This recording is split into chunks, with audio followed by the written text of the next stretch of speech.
এক মুহূর্ত থামো। এই মুহূর্তে যখন তুমি এটা শুনছ, তোমার চারপাশে এমন কিছু ঘটছে যা তুমি দেখতে পাচ্ছ না। এমন কিছু যা প্রতিদিন ঘটে, কোনো বাধা ছাড়াই, কোনো ব্যতিক্রম ছাড়াই। তুমি ঘুমিয়ে থাকো বা জাগ্রত থাকো, তুমি খুশি থাকো বা মন ভেঙে থাকো, তুমি সেদিন মন্দিরে গিয়েছিলে কি ছিলে না, তুমি প্রার্থনা করেছিলে কি ছিলে না। প্রতিদিন প্রতিটি মানুষের জীবনে এমন একটি মুহূর্ত আসে, এমন একটি মুহূর্ত যখন ঈশ্বর নিজেই তোমার কাছে আসেন, দরজায় কড়া নাড়েন, তোমাকে নাম ধরে ডাকেন। তারা তোমার সাথে দেখা করার চেষ্টা করে, আর তুমি সেই দরজা বন্ধ করে দাও, না জেনে, না বুঝে, না চিনতে পেরে। কারণ যখন ঈশ্বর আসেন, তিনি কোনো মহৎ রূপে আসেন না, তিনি কোনো জ্বলন্ত আলো নিয়ে আসেন না, কোনো শঙ্খ বাজে না, কোনো ঘণ্টা বাজে না, কোনো আকাশ ফেটে না, কোনো অলৌকিক ঘটনা। তিনি খুব সাধারণ মুহূর্তে আসেন, এত সাধারণ যে আপনি এটিকে উপেক্ষা করেন, এবং সেই মুহূর্তটি কেটে যায়, এবং আপনি মন্দির, তীর্থস্থান এবং উপবাসে ঈশ্বরের সন্ধানে আপনার পুরো জীবন ব্যয় করেন। যখন তিনি প্রতিদিন আপনার বাড়িতে এসেছিলেন এবং আপনি দরজা খোলেননি। কিন্তু অপেক্ষা করুন বন্ধুরা, আমি এই ভিডিওটি তৈরি করার জন্য অনেক পরিশ্রম করেছি, তাই বিনিময়ে দয়া করে ভিডিওটি লাইক করুন। বন্ধুরা, দয়া করে ভিডিওটি লাইক করুন এবং চ্যানেলটি সাবস্ক্রাইব করুন, এবং মন্তব্যে থ্যাংক দ্য ইউনিভার্স লিখুন, যাতে ব্রহ্মাণ্ড আপনার ইচ্ছা শোনে এবং দ্রুততা পূরণ করে। আসুন ভিডিওতে চালিয়ে যাই। আশি মুনি হাজার হাজার বছর আগে এটাই বলেছিলেন। আমরা এটা জানতাম, এটা বেদে লুকিয়ে আছে, এটা উপনিষদে আছে, কিন্তু যিনি এই বিষয়টিকে সবচেয়ে সহজ ভাষায় এবং সবচেয়ে গভীরভাবে ব্যাখ্যা করেছেন, তিনি হলেন পরমহংস যোগানন্দ। আর আজ এই ভিডিওতে আমরা তার শিক্ষাগুলি অন্বেষণ করব, যা আপনার পুরো জীবনকে বদলে দিতে পারে। তাই সাথে থাকুন, কারণ আগামী কয়েক মিনিটে আপনি যা শিখতে চলেছেন তা এমন কিছু যা আপনি আগে কখনো এভাবে ব্যাখ্যা করতে শোনেননি। প্রথমত, আপনি কি কখনো ভেবে দেখেছেন কেন আপনি ঈশ্বরকে দেখতে পাচ্ছেন না? আপনি হয়তো বলতে পারেন যে কোনো ভক্তি নেই, কোনো গুণ নেই, কোনো যোগ্যতা নেই, অথবা সম্ভবত আপনি বলতে পারেন যে ঈশ্বরের অস্তিত্ব নেই, অথবা যদি তিনি থাকেনও, তিনি মহান সাধুদের কাছে উপস্থিত হন, সাধারণ মানুষের কাছে নন। কিন্তু পরমহংস যোগানন্দ বলেছিলেন যে এগুলি সবই ভুল ধারণা। তিনি বলেছিলেন যে ঈশ্বর কারো সাথে বৈষম্য করেন না, তিনি কাউকে নিকৃষ্ট মনে করেন না। তিনি প্রতিটি আত্মাকে ততটাই ভালোবাসেন যেমন একজন মা তার সবচেয়ে প্রিয় সন্তানকে ভালোবাসেন। তাহলে সমস্যা কোথায়? সমস্যা হলো আমরা তার সাথে দেখা করতে প্রস্তুত নই, আর যখন সে আসে তখন আমরা তাকে চিনতে পারি না। যোগানন্দ কিছু গভীর কথা বললেন। তিনি বললেন যে ঈশ্বর একজন খুব লাজুক প্রেমিকের মতো। তিনি তোমার কাছে আসেন, তিনি তোমাকে ডাকেন, কিন্তু যদি তুমি মনোযোগ না দাও তাহলে তিনি চলে যান। তিনি তোমাকে জোর করেন না, তিনি তোমার দরজা ভাঙেন না, তিনি অপেক্ষা করেন। আর যদি তুমি সেই মুহূর্তটি মিস করো তাহলে তিনি আগামীকাল এবং পরশু আবার আসবেন, কারণ তার ভালোবাসা অসীম। কিন্তু প্রশ্ন হলো, আমরা তাকে কতক্ষণ মিস করব? আসুন সেই মুহূর্তটি বুঝতে পারি যখন ঈশ্বর আসবেন। যোগানন্দ ব্যাখ্যা করেছিলেন যে এই মুহূর্তটি হলো যখন তুমি ঘুম থেকে জাগ্রত হও। ঠিক তেমনি প্রতিদিন সকালে যখন তোমার চোখ খোলে, যখন তুমি ঘুমের গভীর থেকে এই পৃথিবীতে ফিরে আসো, সেই এক মুহূর্তে ঈশ্বর তোমার সবচেয়ে কাছে থাকেন। সেই এক মুহূর্তে তোমার মন সবচেয়ে শান্ত থাকে। সেই এক মুহূর্তে তোমার ভেতরে সারাদিন ধরে যে কোলাহল তৈরি হতে থাকে তা এখনো শুরু হয়নি। সেই এক মুহূর্তে তুমি একেবারেই শূন্য, এবং যেখানে শূন্যতা থাকে সেখানেই ঈশ্বর বাস করেন। কিন্তু আমরা কি করব? চোখ খোলার সাথে সাথে আমরা আমাদের ফোন তুলে নিই, অথবা গতকালের দুশ্চিন্তা মনে করি, অথবা ঘরের কাজকর্ম মনে করি, অথবা আমাদের মনে কোনো পুরনো বিরক্তি জাগে, এবং ঈশ্বর যখন আমাদের দরজায় দাঁড়িয়েছিলেন সেই পবিত্র মুহূর্তটি চলে যায়। যোগানন্দজি বলেছিলেন যে ঘুম থেকে ওঠার প্রথম 5 মিনিট, এই 5 মিনিট তোমার পুরো আধ্যাত্মিক অনুশীলনের চেয়েও মূল্যবান হতে পারে যদি তুমি এগুলো সঠিকভাবে ব্যবহার করো। এখন তুমি নিশ্চয়ই ভাবছো কিভাবে, কি করবেন? এই 5 মিনিটে এর উত্তর দেওয়ার আগে আসুন আরও গভীর কিছু বুঝতে পারি। যোগানন্দ এমন একটি সত্য প্রকাশ করেছেন যা খুব কম লোকই জানেন। তিনি বলেছিলেন, ঘুম এবং মৃত্যুর মধ্যে খুব কম পার্থক্য রয়েছে। প্রতি রাতে যখন আপনি গভীর ঘুমে ডুবে যান, তখন আপনার চেতনা এই শরীর ছেড়ে চলে যায়। আপনি এই পৃথিবী থেকে বেরিয়ে যান। আপনার নাম মনে থাকে না, আপনার শরীর মনে থাকে না, আপনার সমস্যাগুলি মনে থাকে না। এটি এক ধরনের ছোট মৃত্যু। এবং প্রতি সকালে যখন আপনি ঘুম থেকে ওঠেন, এটি একটি নতুন জন্ম। এটি সম্পর্কে চিন্তা করুন। প্রতিদিন সকালে আপনি একটি নতুন জন্ম নিয়ে জেগে ওঠেন, এমন একটি মুহূর্ত যখন আপনি সম্পূর্ণ নতুন, যখন আপনি সম্পূর্ণ পবিত্র, যখন গতকালের সমস্ত ময়লা, সমস্ত ক্লান্তি, সমস্ত নেতিবাচকতা একবারের জন্য চলে যায়, এবং ঈশ্বর সেই পবিত্রতায় আপনার সাথে দেখা করতে আসেন। এটি সেই দরজা যা প্রতিটি মানুষের জন্য খুলে যায়। এটি প্রতিদিন খোলা থাকে, ধনী দরিদ্র, শিক্ষিত অশিক্ষিত, তরুণ বৃদ্ধ, সকলের জন্য, কোনো পার্থক্য ছাড়াই। তাহলে এখন আসুন যোগানন্দ এই মুহূর্তটি চিনতে সাহায্য করার জন্য কোন পদ্ধতিগুলি পরামর্শ দেন তা সম্পর্কে জেনে নেওয়া যাক। আপনি এই মুহূর্তে ঈশ্বরের সাথে দেখা করতে পারেন। প্রথম পদ্ধতি হল ঘুম থেকে ওঠার পরপরই আপনার চোখ বন্ধ রাখা, এক মুহূর্তের জন্য, কেবল এক মুহূর্তের জন্য। এটি একটি ছোট জিনিস বলে মনে হতে পারে, তবে এটি একটি গভীর রহস্য ধারণ করে। যখন আপনি ঘুম থেকে উঠে অবিলম্বে আপনার চোখ খুলবেন, তখন আপনার মন তাৎক্ষণিকভাবে এই পৃথিবীতে আকৃষ্ট হবে। চোখ খোলার সাথে সাথে আপনার মন বাইরের জগতে চলে যাবে এবং ভিতরে যে শান্তি, ঈশ্বরের উপস্থিতি, সেই মুহূর্তেই হারিয়ে যাবে। কিন্তু আপনি যদি ঘুম থেকে ওঠার পরপরই মাত্র 30 সেকেন্ড বা এমনকি 1 মিনিটের জন্য আপনার চোখ বন্ধ রাখেন এবং এমন অবস্থায় থাকেন যেখানে আপনি সম্পূর্ণ ঘুমন্ত বা সম্পূর্ণ জাগ্রত নন, যোগানন্দ সেই অবস্থাকে অত্যন্ত পবিত্র বলে বর্ণনা করেছেন। সেই অবস্থায় আপনার চেতনা উভয় জগতের মধ্যে বিদ্যমান, আর সেই মাঝখানে ঈশ্বর বাস করেন। যোগানন্দ এই অবস্থাকে সম্মোহনী অবস্থা বলেছেন, যে মুহূর্তটি যখন চেতনা এখানেও থাকে না সেখানেও থাকে না। এবং তিনি এই কথাটি বলেছিলেন যে এটি সেই দরজা যার মধ্যে দিয়ে যদি তুমি ভেতরে তাকাও তাহলে তুমি ঈশ্বরের এক ঝলক দেখতে পাবে। আরেকটি উপায় হলো সেই মুহূর্তেই ঈশ্বরকে ধন্যবাদ জানানো। খুবই সহজ, খুবই সাধারণ, কিন্তু খুবই শক্তিশালী। যখন তুমি জেগে উঠবে তখন তোমার হৃদয়ে বলো, প্রভু, তুমি আমাকে আরেকটি দিন দিয়েছ, তুমি আমাকে আরেকটি জীবন দিয়েছ, আমি কৃতজ্ঞ। যোগানন্দ বলেছিলেন যে কৃতজ্ঞতা হলো ঈশ্বরের কাছে পৌঁছনোর সবচেয়ে বড় দরজা। যখন তুমি সত্যিকারের হৃদয় দিয়ে ধন্যবাদ জানাও তখন তোমার হৃদয় খুলে যায়, এবং যখন হৃদয় খুলে যায় তখন ঈশ্বর ভেতরে প্রবেশ করে। তুমি নিশ্চয়ই লক্ষ্য করেছ যে কিছু মানুষ সব সময় খুশি থাকে, সর্বদা আনন্দিত, যদিও তাদের কাছে অনেক কিছু থাকে না, এবং কিছু মানুষের কাছে সব কিছু থাকে তবুও তারা সর্বদা অসুখী থাকে। এটাই রহস্য। যারা কৃতজ্ঞ তাদের ভিতরে ঈশ্বরের আলো থাকে, এবং যারা ক্রমাগত অভিযোগ করে তারা নিজেরাই সেই আলো নিভিয়ে দেয়। যোগানন্দ খুব গভীর কিছু বলেছিলেন। তিনি বলেছিলেন, যে ব্যক্তি সকালে ঘুম থেকে উঠে প্রথমে যা নেই তা নিয়ে চিন্তা করে সে সেদিন ঈশ্বর থেকে দূরে সরে যায়, আর যে ব্যক্তি সকালে ঘুম থেকে উঠে প্রথমেই যা চিন্তা করে তা হলো আমার কাছে কি আছে, সে সেদিন ঈশ্বরের আরও কাছে চলে যায়। এটি একটি খুব ছোট পার্থক্য, কিন্তু এই ছোট পার্থক্য তার পুরো জীবনে একটি পার্থক্য তৈরি করে। তৃতীয় সমাধান হলো সেই মুহূর্তে একটি গভীর শ্বাস নেওয়া। এটিও খুব সহজ বলে মনে হয়, তবে এর পিছনে একটি বিজ্ঞান রয়েছে। যোগানন্দজি শ্বাস এবং প্রাণের মধ্যে সংযোগটি খুব গভীরভাবে ব্যাখ্যা করেছিলেন। তিনি বলেছিলেন যে শ্বাস এবং মনের মধ্যে একটি সরাসরি সংযোগ রয়েছে। যখন আপনার শ্বাস দ্রুত হয় আর যখন তুমি ঘুম থেকে ওঠার প্রথম মুহূর্তে একটা গভীর দীর্ঘ নিঃশ্বাস নাও, তখন তুমি তোমার মনে একটা বার্তা পাঠাও যে দিনটি শান্তিতে শুরু হবে। তুমি তোমার মনকে অপেক্ষা করতে বলো, তাড়াহুড়ো করো না।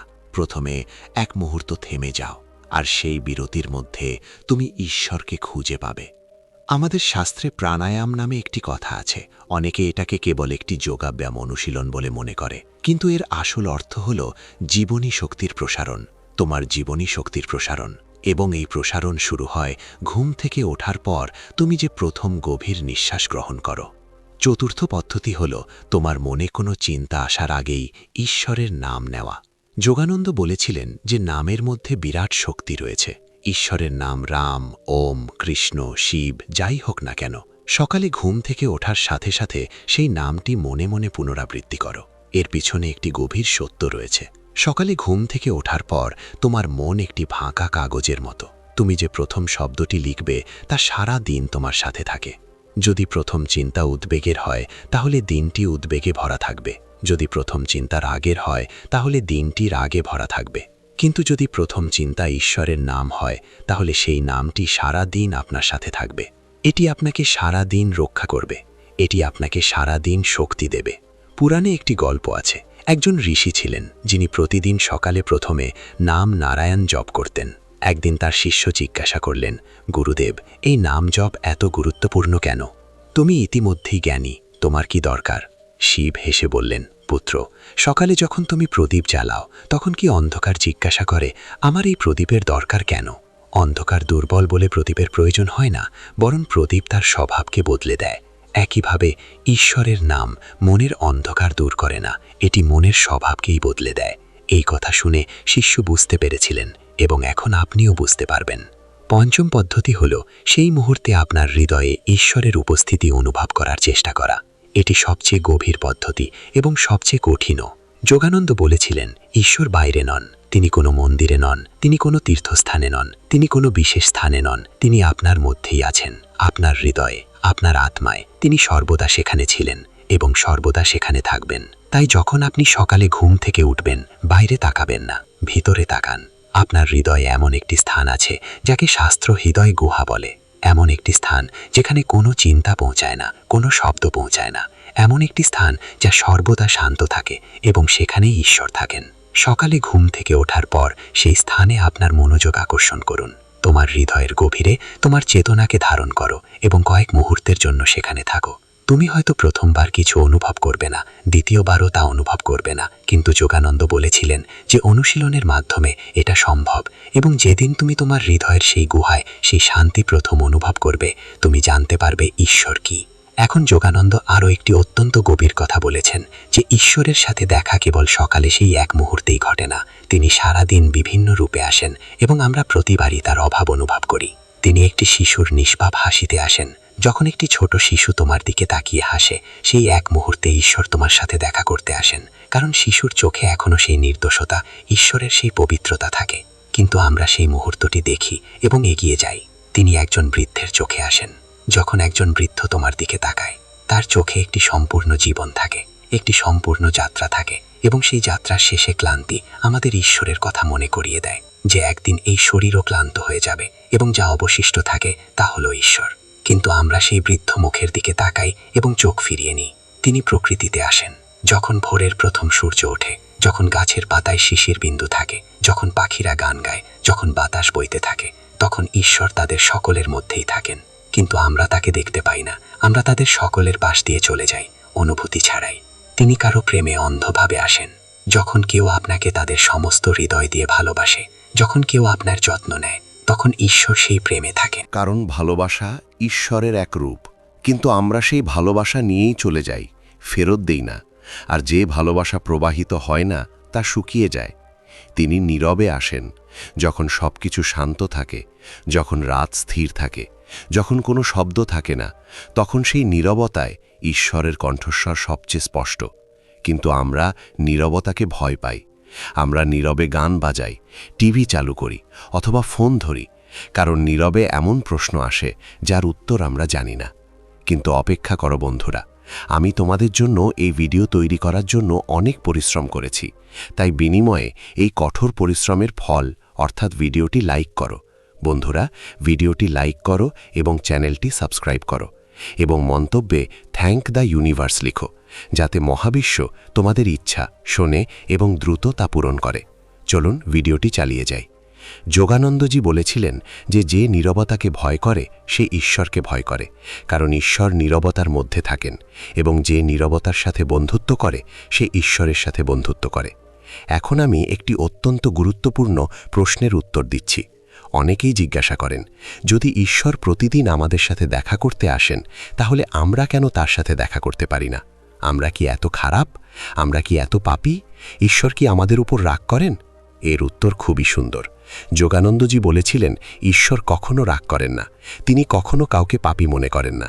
তিনি একজন মায়ের মতো, আর একজন মা কখনো তার সন্তানকে পরিত্যাগ করেন না, তারা যতই ভুল করুক না কেন। তাহলে সমস্যাটা কি? সমস্যা হলো আমাদের মনের মধ্যে যে শব্দ। আমাদের মনে সব সময় এত শব্দ থাকে, হাজারো চিন্তা, হাজারো আকাঙ্ক্ষা, হাজারো উদ্বেগ, হাজারো ভয়, আর সেই শব্দ ঈশ্বরের কণ্ঠস্বরকে নিমজ্জিত করে। আসুন একটি উদাহরণ দিয়ে বুঝতে পারি। ধরুন একটি খুব শান্ত এবং সুরেলা সুর বাজছে, একটি সুর যা খুব ধীর, খুব মৃদু, কিন্তু একই ঘরে খুব জোরে শব্দ হচ্ছে। আপনি কি সেই সুর শুনতে পারবেন? না, শব্দ তা নিমজ্জিত করে দেবে। কিন্তু শব্দ থামার সাথে সাথেই সেই সুর আপনার কাছে পৌঁছে যাবে, কারণ সেই সুর সর্বদা বাজছিল, এটি কখনো থামেনি। একইভাবে ঈশ্বরের কণ্ঠ সর্বদা বাজছে, এটি কখনো থামেনি আমাদের মধ্যে। কিন্তু আমাদের মনের শব্দ আমাদের শুনতে বাধা দেয়। এই কারণেই যোগানন্দ বলেছিলেন যে আধ্যাত্মিক অনুশীলনের আসল উদ্দেশ্য কোথাও থেকে ঈশ্বরকে খুঁজে পাওয়া নয়, আসল উদ্দেশ্য হল মনের শব্দ কমানো, যাতে ইতিমধ্যেই যা আছে শোনা যায়, যা ইতিমধ্যেই বিদ্যমান তা দৃশ্যমান হয়ে ওঠে এবং সেই আওয়াজ কমে যেতে শুরু করে সকালে ঘুম থেকে ওঠার প্রথম মুহূর্ত থেকে এবং সেই মুহূর্তটি চিনতে পারার পর। এখন আমি আপনাকে একটি খুব পুরনো গল্প বলি যা এই সত্যটিকে আরও গভীরভাবে ব্যাখ্যা করবে। এটি অনেক আগের কথা। একজন রাজা ছিলেন, অত্যন্ত মহিমান্বিত এবং শক্তিশালী। তার রাজ্য সবকিছু দিয়ে আশীর্বাদ প্রাপ্ত ছিল, কিন্তু রাজার মনে গভীর যন্ত্রণা ছিল। তিনি ঈশ্বরকে দেখতে চেয়েছিলেন, তিনি তার সাথে দেখা করতে চেয়েছিলেন। তিনি সবকিছু করেছিলেন, উপবাস করেছিলেন, যজ্ঞ করেছিলেন, তীর্থস্থান পরিদর্শন করেছিলেন, কিন্তু তিনি ঈশ্বরকে দেখতে পারেননি। একদিন একজন তপস্বী তার রাজ্যে এসেছিলেন। রাজা তার পায়ে পড়েছিলেন। তিনি বললেন, হে গুরুদেব, আমি যে কোনো কিছু করতে প্রস্তুত, দয়া করে আমাকে ঈশ্বর দেখান। তপস্বী হেসে বললেন, মহারাজ, আগামীকাল সকালে আমি আপনাকে দর্শন দেখাবো, তবে একটি শর্ত আছে। আপনি ঘুম থেকে ওঠার প্রথম মুহূর্ত থেকে সূর্যোদয় পর্যন্ত আপনার হাতে একটি প্রদীপ ধরতে হবে এবং আপনি এই প্রদীপটি নিভে যেতে দেবেন না। রাজা রাজি হলেন।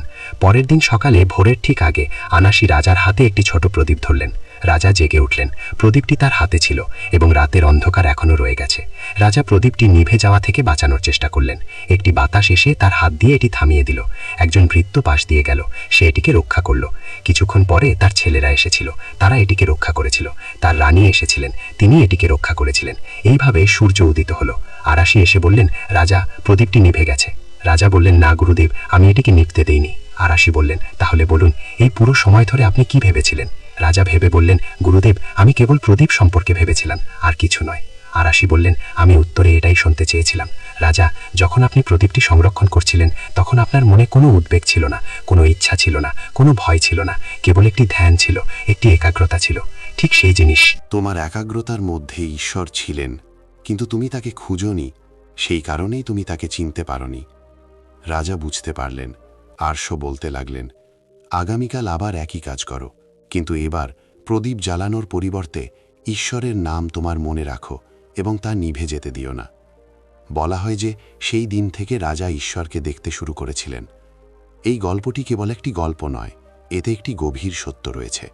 একাগ্রতা, ধ্যান এবং ধারাবাহিকতা, এই তিনটি জিনিস ঈশ্বরের দরজা খুলে দেয় এবং এই তিনটি সকালে ঘুম থেকে ওঠার প্রথম মুহূর্তের মধ্যে অন্তর্নিহিত। এখন আসুন এমন কিছু বুঝতে পারি যা অনেকেই জানেন না। যোগানন্দ বলেছিলেন যে ঈশ্বর কেবল সকালে আসেন না, তিনি দিনে অনেকবার আসেন এবং তিনি বিশেষ করে সেই মুহূর্তগুলিতে আসেন যখন আপনি কষ্টে থাকেন। এটি বেশ আশ্চর্যজনক। যখন আপনি দুঃখী হন, যখন আপনি ভেঙে পড়েন, যখন আপনি মনে করেন যে সব কিছু শেষ হয়ে গেছে, তখন ঈশ্বর আপনার সবচেয়ে কাছে থাকেন। কেন? কারণ সেই মুহূর্তগুলিতে আপনার অহংকার কিছুটা কমে যায়। সুখে একজন ব্যক্তি বিশ্বাস করতে শুরু করে যে সব কিছু তার নিজের করা, এটি তার কঠোর পরিশ্রম, এটি তার বুদ্ধি, এবং যখন অহংকার থাকে তখন ঈশ্বরের জন্য কোনো স্থান থাকে না। কিন্তু যখন দুঃখ থাকে তখন অহংকার ভেঙে যায় এবং সেই ভগ্নতার মধ্যে একটি স্থান তৈরি হয় এবং ঈশ্বর সেই স্থানে প্রবেশ করতে পারেন। এই কারণেই ইতিহাসের বেশিরভাগ মহান সাধক প্রচণ্ড যন্ত্রণার মধ্যে দিয়ে গেছেন। তারা প্রচণ্ড যন্ত্রণার মধ্যে দিয়ে গেছেন।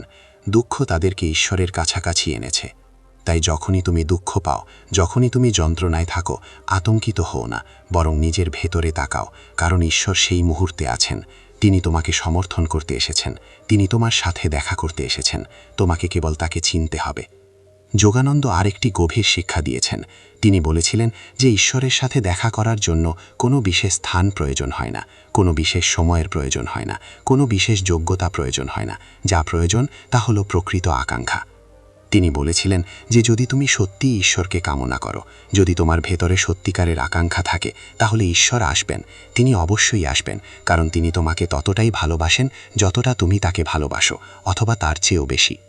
আকাঙ্ক্ষা, এটি এমন একটি শব্দ যা সমস্ত আধ্যাত্মিক অনুশীলনের সারমর্ম। যখন একজন মা তার হারিয়ে যাওয়া সন্তানের খোঁজ করেন, সেই আকাঙ্ক্ষা নিয়ে খোঁজেন, সেই সন্তানটি পাওয়া যায়। একইভাবে যখন তুমি সেই আকাঙ্ক্ষা নিয়ে ঈশ্বরকে খোঁজো, তখন তুমি তাকে খুঁজে পাও। কিন্তু আমরা ঈশ্বরকে কিভাবে খুঁজে পাব? খুব আস্তে, যখন মন থাকে, যখন সময় থাকে, যখন আর কিছুই পাওয়া যায় না। এটা আকাঙ্ক্ষা নয়, এটা একটা অভ্যাস। সত্যিকারের আকাঙ্ক্ষা হলো যখন তুমি অনুভব করো যে ঈশ্বর ছাড়া কিছুই সম্পূর্ণ নয়। যখন তুমি মনে করো যে তোমার সব কিছু থাকলেও ঈশ্বর খুঁজে না পাও, সব কিছুই অর্থহীন। সেদিন যখন তোমার ভেতরে এই অনুভূতি জাগ্রত হবে, তখন ঈশ্বর তোমার সামনে দাঁড়াবেন এবং তুমি তাকে চিনতে পারবে। এখন একটি চূড়ান্ত এবং অত্যন্ত গুরুত্বপূর্ণ বিষয়।